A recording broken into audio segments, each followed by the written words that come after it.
Hey everyone, welcome back to the channel.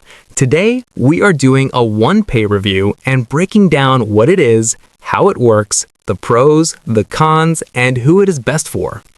OnePay is a mobile banking and financial app connected to Walmart. It is designed to help users manage their money through a debit card, savings features, cashback rewards, and other basic banking tools, all in one app. One of the main benefits of OnePay is convenience. The app lets you handle everyday banking tasks like checking balances, receiving direct deposits, and managing spending from your phone. Many users like that there are no monthly fees and that direct deposits can arrive earlier than with traditional banks. OnePay also offers cashback rewards, especially for certain purchases. This can be useful for people who shop frequently and want to earn something back on everyday spending.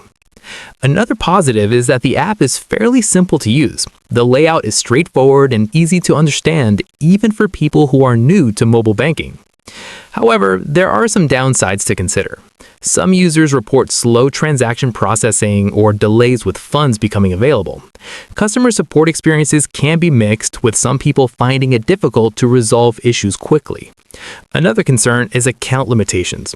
OnePay does not offer the same range of features as a full traditional bank. If you need things like advanced transfers, in-person banking, or complex financial tools, this app may feel limited. So, who is OnePay best for? OnePay works best for people who want a simple mobile banking option with basic features, cashback rewards, and low fees. It can be a good fit for users who prefer digital banking and do not need in-branch services. Overall, OnePay can be useful for everyday money management, but it is important to understand its limits.